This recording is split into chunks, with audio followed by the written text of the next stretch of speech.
What's up, guys? Welcome to Behind the Golf Brand podcast. I have a legend in the house today.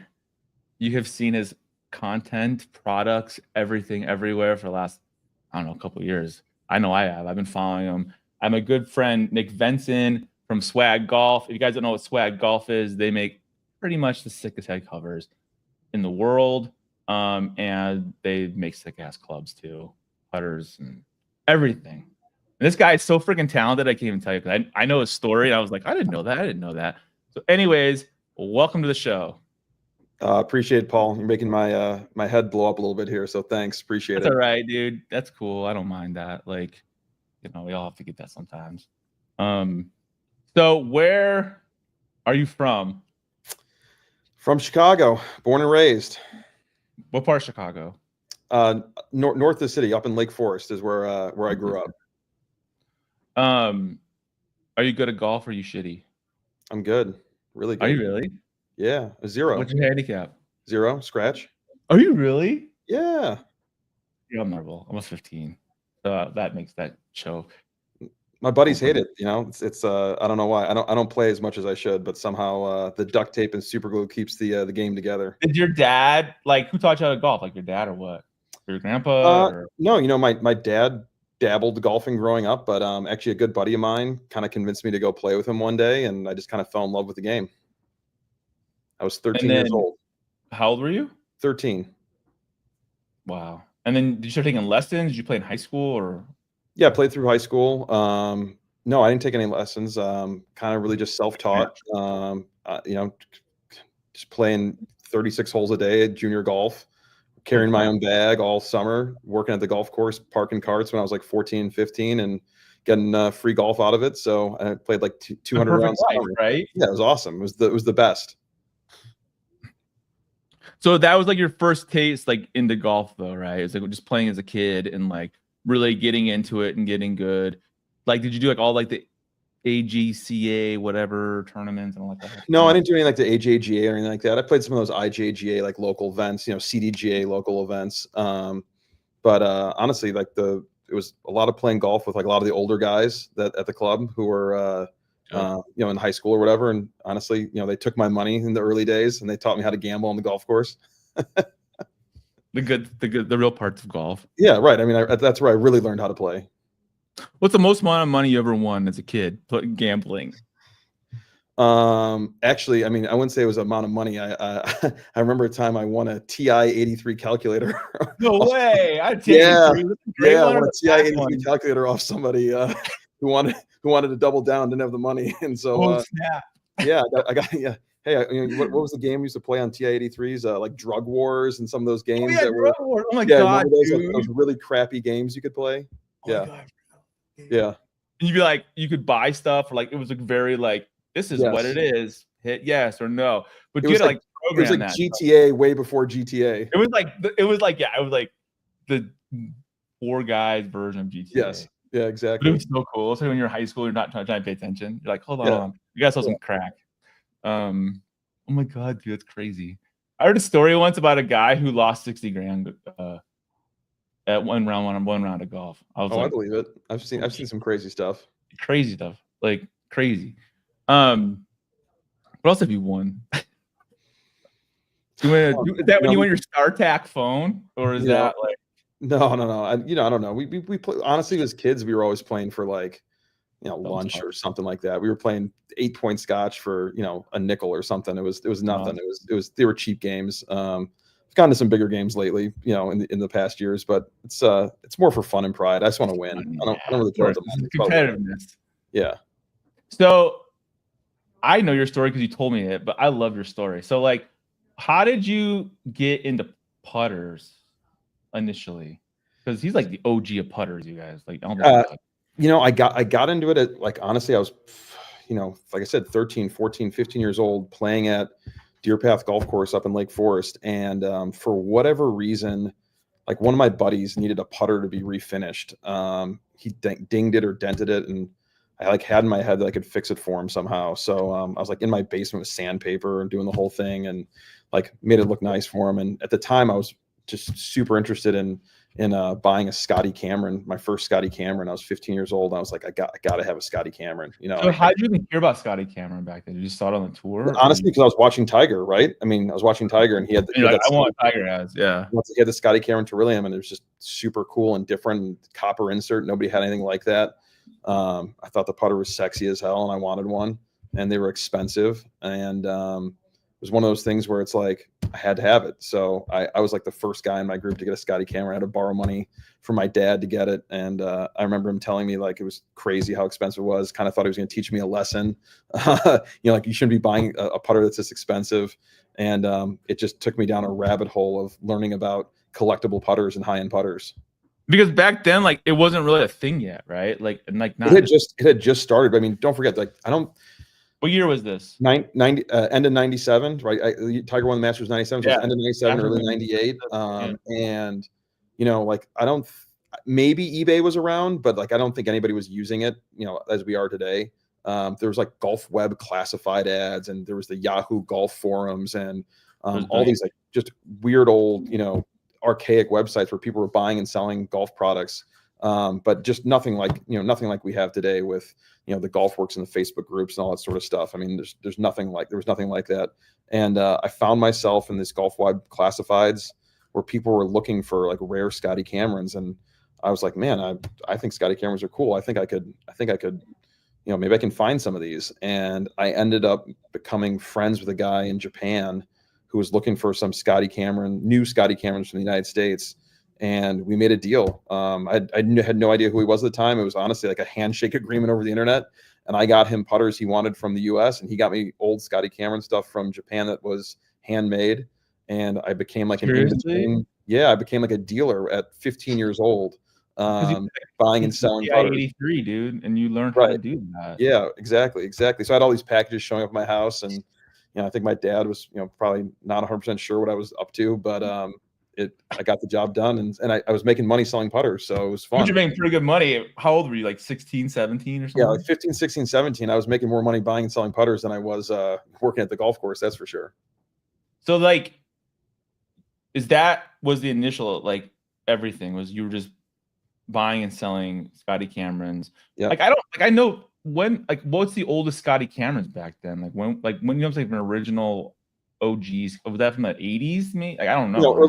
Early 90s, like some of this handmade stuff that was true handmade putters that were just really special, super cool stuff that it was impossible to find them back then. It was really hard to find them because people coveted them. So then did you start amassing a collection then of like all the originals? I built up a collection. I was buying and selling, but at the same time I was amassing a collection of them. And then there was a Yahoo Scotty Cameron collectors group that started, and then there was another Scotty Cameron fan page that started, and I just kind of became known as somebody who. What was your name on there? Nick Venson, Scotty Cameron number 9. No. It was like my nickname from as a kid. People called me Venno, Venno was my nickname. So that's just what I went by on there. And I just got known as a guy that could get stuff, and I was just intrigued at the idea of making money off anything I could at the time, just because I was an entrepreneur. I was into trading cards and all that other good stuff too that kids were into, but putters was a much higher profit margin. Like back then, like what would it sell for? I have no idea. Like I did not crazy.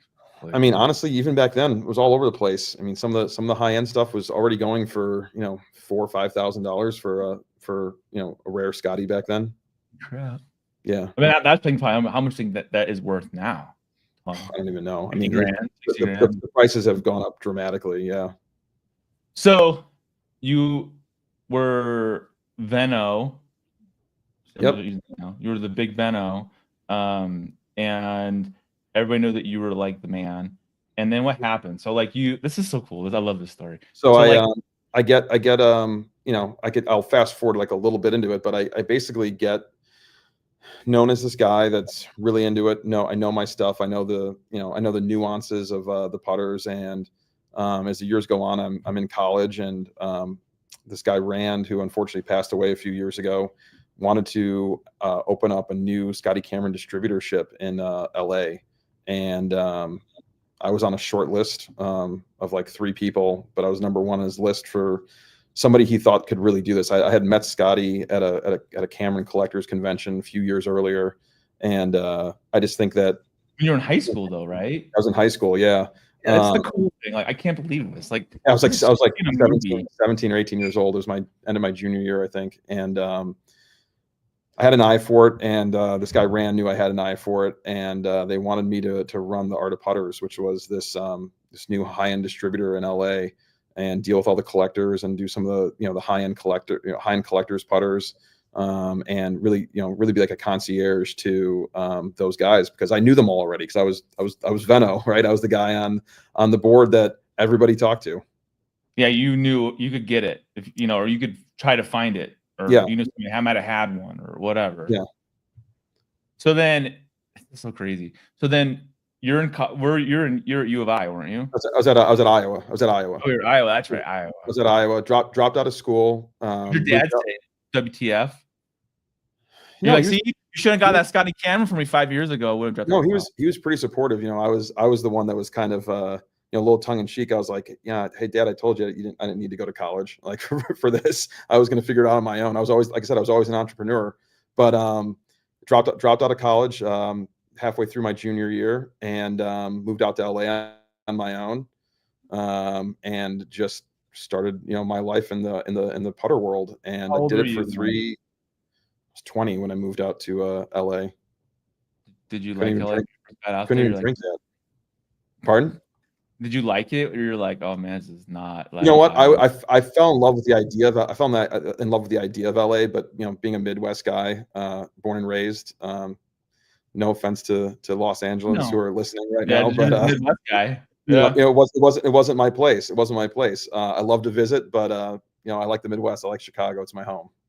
So then, what happened to that company? Like, what were you doing there? And so we were running the Art of Putters. It was going great, but honestly, it was one of those things where I just realized it wasn't for me. LA in general, just I had bigger aspirations to do my own thing.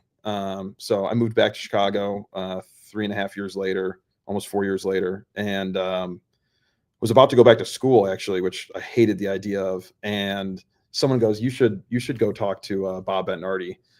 He makes awesome putters. He's in Chicago. I think you guys." They're in Orland, aren't they? In Orland Park. I think you guys would hit it off. And I said, okay, great. And I got introduced to him.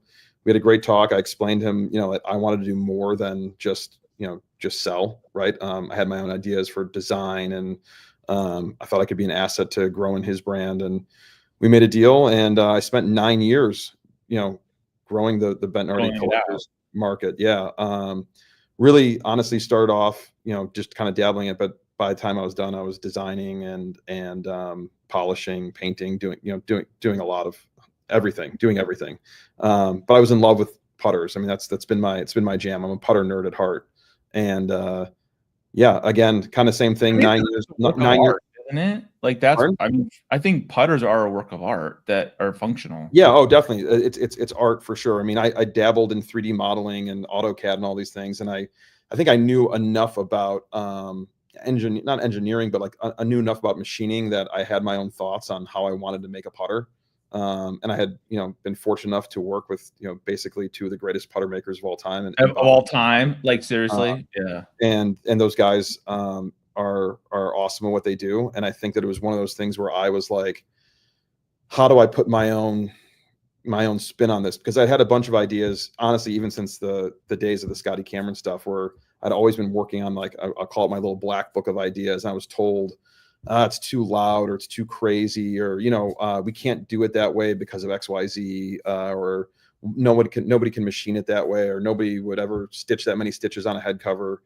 And it was like, why? I don't know why. What's the reason? I keep hearing no, but no one's really telling me why. And I decided that I didn't want to.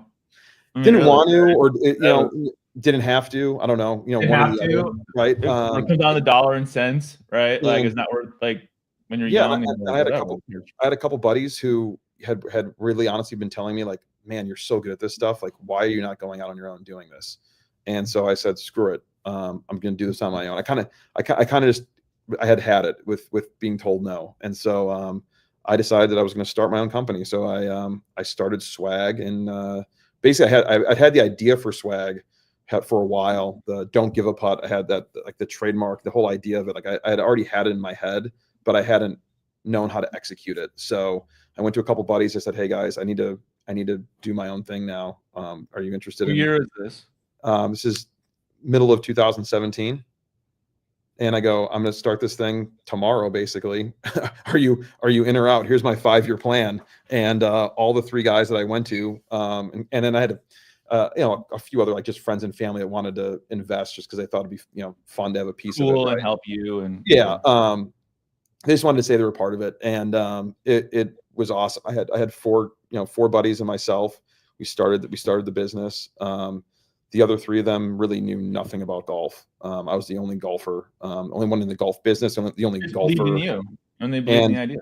But they were talented in their own right. One of them was an engineer. Another one was an amazing artist who invested, and a graphic designer. And the other one was someone I had met more recently, who just was just a good guy, basically. And then another buddy of mine that I'd had for like 35 years, who had dabbled in a whole bunch of other stuff, in sales and whatever. And I just said, "Guys, if you trust me, we're gonna create a cool business." And they did. So we sat in a room together in a 2,000 square foot building, and I did most of the heavy lifting when it came to, like, the getting the putters built, getting them ready, figuring out how we were going to sell this stuff. Really, all the original designs were all my own on day one. And then I started letting the rest of the group kind of put their spin on it, and it was very successful when we launched it in April 1, 2018. I remember you guys first came out. I was like, "Oh, this is cool." Yeah, We teased it. we teased at the PGA show. I hired 2 models to run a booth at the PGA show with a pedestal that had 1 head cover and 1 putter in it. And it was I told them, we had the big Swag don't give a putt. It was a little 10 by 10 booth, really cool putter with this amazing, like, 125,000 stitch head cover on it. And they said, "Well, what do you want us to tell people?" And I told them, "Just tell people you have no idea who's behind the business. You have no idea anything other than show up to Swag Golf on April 1 at midnight. Don't be a fool." April Fool's Day, right? And it worked. And we had a bunch of people show up to the website. We teased a few things online. We basically sold out of everything the first night. And that first night was, it wasn't like we had a million products up there. We maybe had 200. Even still, like, that's still total products. But it was just it was an awesome launch, fun experience for us to see people that were attracted to these ideas that I'd had for a long time. Well, you knew that people wanted that, right? Like you knew. I felt that they wanted it. Right? I mean, it felt like there was a void. You wanted it, right? You probably I wanted it. Your Yeah. head, and people out there like, "Oh, I want that." And putter people, like, you knew it just no one was willing to try it, right? Or like, yeah. And honestly, the crazy part is I really started it to be a putter company, but the head covers kind of overshadowed it, just because they were so cool and they came out so awesome. And the quality was amazing being made here in the US. And really just I think that we just ran with it because we realized how much demand there was for badass head covers. Super badass head covers. Yeah. I mean, again, putters being my passion, I still love putters. We make an unbelievable putter, but the head covers have always been the star of the show, for sure. So was that part of the initial drop when you did it in the beginning? Was the head cover, or that was just we had like 6 different head covers up there, 1 putter, a hat, maybe a couple t-shirts, a few other accessories, nothing crazy. And then, so that first drop happened, it blew up, and you're like, "Holy crap, I knew this was gonna happen." So then what did you do? Did you start like, "Okay, now we're gonna come out and do designs," or like, like, how did you grow it? I had my You grew it really fast, dude. It's only been like 7 years, but that's not a long time, right? No, I had my little black book of ideas, so I just started executing all these ideas that I thought were good. And Tommy, who was our head of creative, he was amazing at taking my ideas and really, like, making them come to life. It was huge. It allowed us to move quickly and make really cool stuff at a quick pace. We were working with this company EP out of Georgia who was making all the head covers, and they were like, maybe they had been in business for 5 or 6 years at most, maybe 5 years at the time, but they made a really high quality head cover. And I quickly realized in our first year that we were going to be in trouble if we didn't start making our own head covers. So we acquired EP then in early 2020 because I just needed to own that manufacturing of the head covers, just like we were making our own putters. Like, yeah, then you'd be hostage, right? Like then you're like, oh crap. Yeah, or so honestly, I thought somebody else was going to buy them. That's really. Then you're hosed. Then right. You're like, oh shit. Yeah. Such a forward thinker, bro. So yeah, so but yeah, I mean it's been amazing. I mean we have an amazing facility in Georgia now. It's humming. It's making, I don't even know how many head covers a day right now. A lot, and it's been a great opportunity to be able to leverage being able to turn things quickly without having to worry about trying to make everything overseas. So what percentage is made in the United States and most of it? Yeah, I mean, I'd say 90%. Wow. Yeah. So I mean, honestly, there's certain things we can't do here. Just like there's materials we can't source in the United States. There's certain like plutonium and just in the golf industry in general, though, right? I mean, like grips, like nobody's making really. There's very few grip opportunities here in the United States. All the shafts are made overseas outside of maybe Dynamic Gold for a small batch of what they do.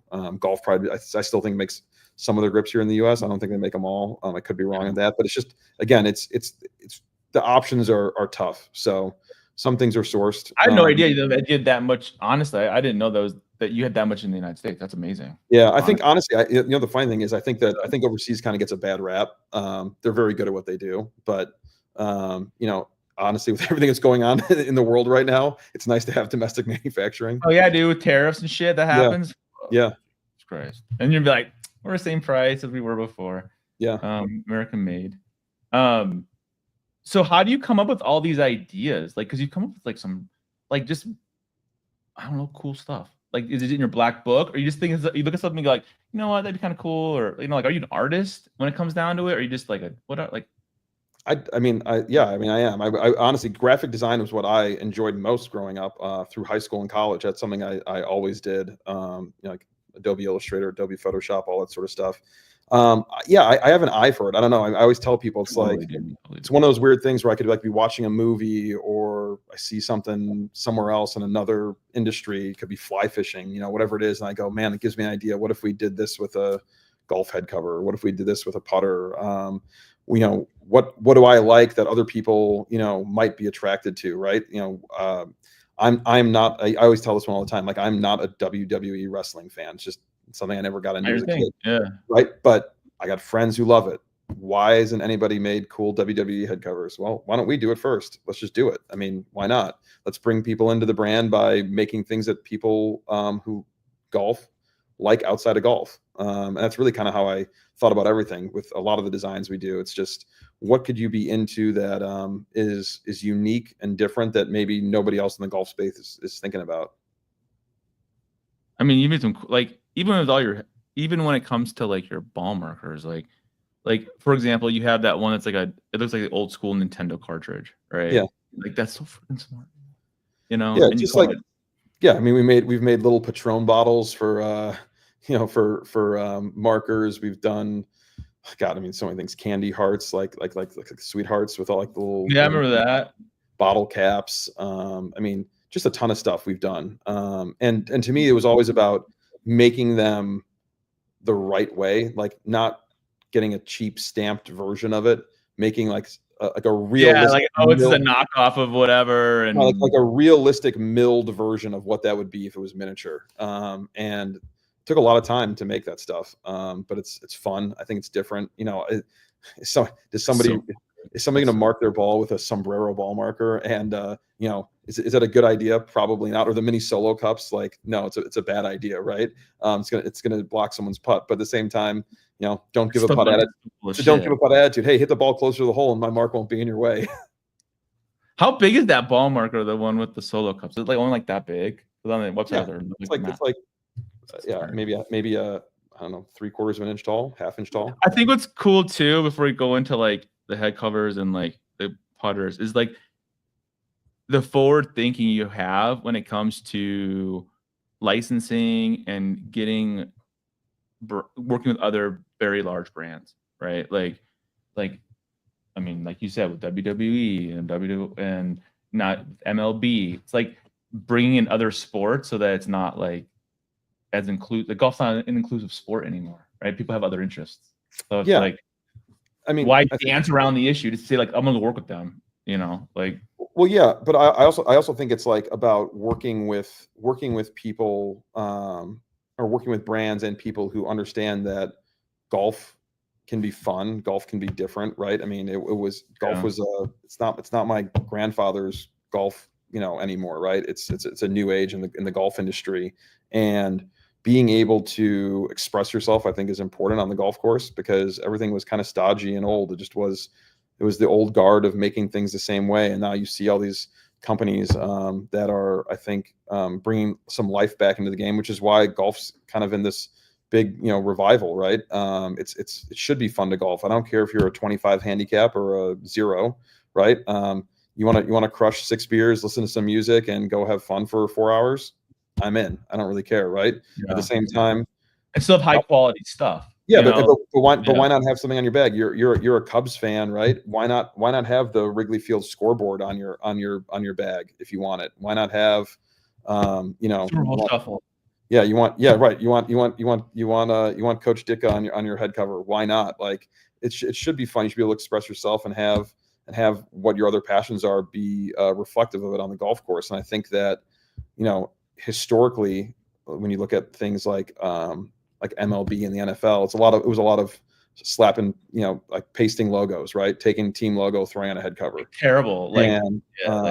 For me, it was like, well, why can't we just do something really cool and different? Why do we have to logo slap? Let's make it fun. Let's tie into the core fan. What do they remember? What do they know? What's the inside joke on this, like, that they would understand what this is about, not exactly. Like, oh, it's a 49ers helmet. Oh, yeah. How does that work though? Because I don't really know. Like, so like if you do a collab or you do a head cover for the Cubs, like you said, right? Mm-hmm. Did you have to get like approval from them before? I would assume so, right? Like, you got to get full approval by MLB, the Cubs, everybody. All parties. Yeah, and honestly, it's not an easy process. As we've gone into movie licensing and some of these other things, it's typically pretty difficult to really have full creativity. So we got to walk a fine line a lot of the time. But usually, as time goes on, the more we do, the line goes a little further out, and they let us do a little bit more. So they trust more, and they know they're not. The leash gets longer because they're not. Yeah, we're trying to be respectful to everybody that we work with. We're never going to do something that we think is disrespectful to them. But it's also at the same time, it's going to be hard to convince. Let's say I'm trying to think of an example of one, but I have a great one. So we made the winning scorecard from Cubs Game 7 World Series from Pat Hughes as he was writing it, as he was announcing, right? And at the time when we submitted this idea to make a head cover out of that, one of the worries was that we were somehow going to be hurting the Cleveland Indians players because they were the losers on the head cover, and it was going to not be seen as a respectful head cover to them, and had to explain to MLB that, hey, like, this is the real scorecard from the game. Nothing is. It's just we're not making it up, right? Yeah. And thankfully the Cubs came to bat for us, and the Indians also signed off on it, which was awesome because it was a historic moment and it was a cool thing to be able to memorialize on a head cover. So how big is the team when it comes to doing the designs? I mean, there's probably obviously you, but you have like a team that helps you also come up with like conceptual. We got 10 people on our design team right now. Dude, I love your head covers, brothers. Like seriously, they're so freaking cool. I'm gonna share the screen. Like, seriously, how here, I'll show you my favorite right now. This is one of my favorites. Oh my god, dude, that's so badass. You remember when he was walking across the field? Yeah. I used to watch that's all I used to do, man. Dude, I used to have I still have my Bears jacket from 1985. Yeah, like starter jacket. That was that awesome. I got. Yeah, I know. Like I got for Christmas. I get my son to wear, and it was like, oh my god! I remember I got this on Christmas morning. I got that and the Jim McMahon sunglasses. I thought I was like the coolest. Oh, we worked with Jim on some. We made some punky QB head covers. They were awesome. See, like I don't know. When I go to your what's so cool about your stuff, it's nostalgic but modern. If that makes sense. Like honestly, you that's how we get brought back to that moment. You're like, oh yeah.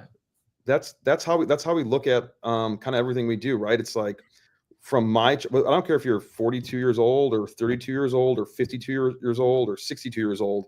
There's something from your childhood that calls out to you and you remember. And like right away, you can tell us right away like what that was. Yeah, and like it's fun to do stuff like that and make people give people something that they can remember and make they feel a little bit younger again, right? I mean, I don't think I'm old at 42, but there's things I remember from when I was 15 that are fun to remember, and I want that on my golf bag. Like this, I remember this game. Wasn't it called like Cruising or something? Yeah. Say like that's it. Like you see it and you know right away. Like I don't know. I just think it's so cool, man. Like honestly, it just blows me away.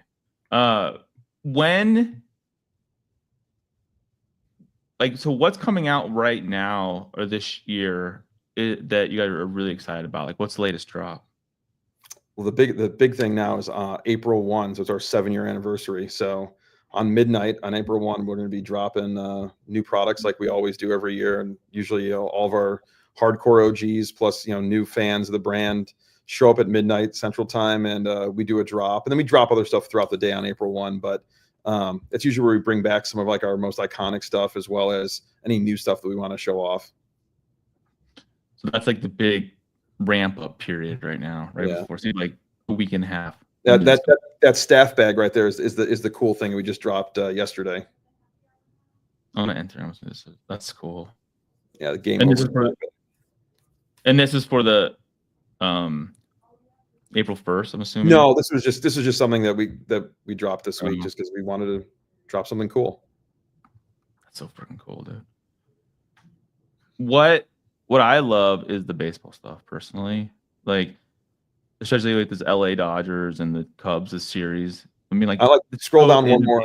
I like the bobbleheads. Are those one line below? I think. Yeah, I love those. The King bobbleheads. Is that this one right here? Yeah, that's it. I mean, it's like so innovative. Like honestly, man. I mean, like I have mine right here. I'll show you guys. You see the camera? Yeah, you got the King of Diamonds, right? Yeah, King of Diamonds, Dodgers. And I also got that one too. So freaking sick. And the Cherry Blossom, yeah. It's like, and it's gonna sell out. Like you know it will, and you know that it's gonna be like something people are gonna remember, especially if you're a fan of that team or that time, or I don't know. It's awesome. So right now you have licensing deals with who? Kool-Aid, huh? Wow. I like Kool-Aid, WWE, Garbage Pail Kids, MLB, NFL, NCAA. I'm sure there's ones I'm forgetting, but you got a lot of them. Do you have to do individual deals with each college? Don't you have to do that with NCAA? Yeah, every college. Yep. Yeah, I remember reading that somewhere. Let's talk about the putters. What is your most popular putter, you would say? Probably that one that you're looking at right there in the middle, the Boss 2.0. Yeah. Now, where are these? The Boss 2.0 or the Handsome one. So it's a standard like original Ping Answer Scotty Cameron Newport style head. The Boss is like a mid or a larger size mallet, face balance mallet, and I mean. All of them do pretty well, but those two by far are the best. And what's cool, then you have like the head cover to go with it, right? Like anybody can choose whatever. Yeah, they can choose like one of the crazy covers to go with it, which is fun. Is this putter right here? What was this from last year? When was this one? No, those are all from like, oh man, I don't know. Overall, that's so cool. Like 5 years ago, maybe. I love that Wrigley Field putter, or the that's so cool too. Or the Swagatha, the Don't Give a Putt. I love that one too. I bet your office are pretty sick with it. Like, do you have all like at least all the originals of everything too? Just You to know be like, what? We so I kept one of everything we've ever made, as far as putters go, and almost two of every head cover we ever made. And we just moved to a new office back in December, and we're in the process of getting our putter studio up and going. So we're gonna have like a little over 3,500 square foot putter studio. It's gonna have one of every head cover we've made on the wall, all the putters, every ball marker we've ever made, just like almost like a museum of everything, which is really cool. it's gonna be like pop art almost too. Of, over time, you're just gonna see like all these cool designs and stuff that are just gonna be like, that's really cool. Yeah, I mean, honestly, a lot of people kind of consider it art. To be honest with you, Yeah. we have a lot of, believe it or not, we have a lot of collectors who We'll never use it. legitimately have never played golf, or they have the aspirations to play golf, and they have bought our products and hung them in their offices or their homes because they think it's cool. They treat it like artwork, and they value it, and it's pretty cool to see that when you have somebody who's not a golfer who's got like 100 head covers behind them just because they dig it and they It looks cool. I bet that. I mean, even yeah. I can, like, you get a whole wall of just your head covers. Like, that'd be sick, dude. That'd be like, I don't know. I think that'd be cool. You gotta do like a GI Joe one or something, dude, or like stuff from when we were kids. Like, I think of other stuff. Like, we've talked about getting to toy licensing. Yeah, like Mattel and Hasbro and those kind of, yeah, for sure. Let's talk about your bags. Your bags are super sick too. What inspires you to make those look like that? Honestly, just like if you click on that yellow bag right there, that to be loud, that you have to scroll down to get to that yellow one. Yeah, there it is on the left. That's like, that's just so to me, it screams like, hey, let's party. Let's party. It's fun. It's different. When our PGA Tour guys or LPGA players have used a neon yellow bag like that in the past, it's very hard to miss on the golf course. Very hard to miss on TV. You know they're a swag ambassador. That's so sick. Is that your favorite bag? What's your bag? Yeah, no, that's that one or that purple one right there. I think that one's cool too. It's like the defaced Joker, like $100 bill. Looks like Ben Franklin looks like the Joker from the Batman movies. That's hilarious. This looks like the one from. That's funny. I love that one too. Yeah, Mutts Putts. It's kind of like a little play on Dumb and Dumber. Yeah, exactly. Right. That's what I saw. Like, that's fucking. Dude, it's like so cool, and I'm not just saying like, oh, you make cool stuff. Like, it's just so innovative, but it's also like it just brings you back. Like you get the joke, or you get the reference, or whatever it is. It's not like, I don't know. I think it's amazing.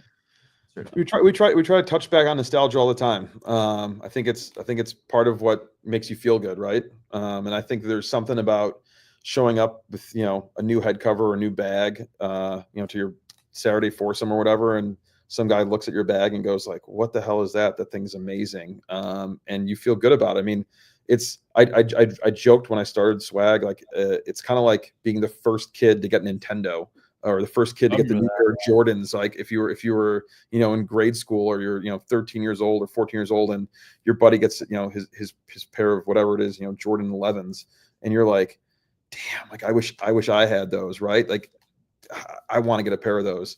If you show up to your foursome and you're the only guy that's got this ridiculously cool head cover or putter or bag, everybody likes that feeling. It's a cool feeling, and I think that making cool products in limited amounts and not having the whole world be able to have it is fun.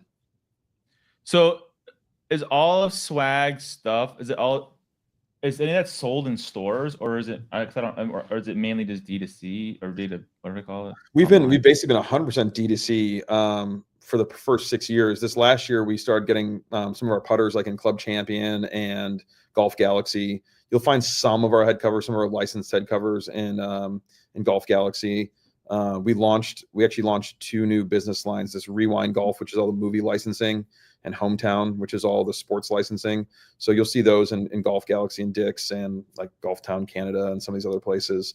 But Swag is basically mostly on the website still. We do some corporate and green grass stuff though. Yeah, I mean, it's like cool to have it in retail, right? Let's call it retail. But then it's like a lot of this stuff is kind of one of a kind. You know what I mean? Not one of a Yeah, kind. I mean, you know, honestly, the main reason for even putting it in retail is to attract people who don't know about us, right? Because not everybody's on Instagram, not everybody's, you know, a slave to the algorithm, and you know, they want to go buy something cool for their mom or their dad or whatever it is. And I think if we can offer some cool stuff to them, it's worth it. But it's Yeah. you know, the really like the super limited drop stuff just all lives on swaggolf.com. So, what are you most excited about? It's coming out in April 1st. Are you super excited about that? The thing I'm most excited about, I can't talk about because it's a surprise. All I'm right, sorry. It's really cool. It's really cool. We got some cool stuff coming. Let's see what can I talk about that's coming out.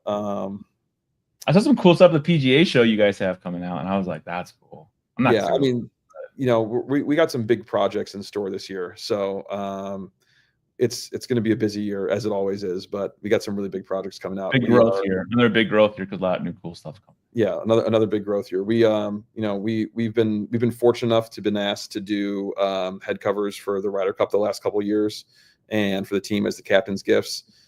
This year we're actually the official bag of the Ryder Cup, which is awesome, and we're really excited about that.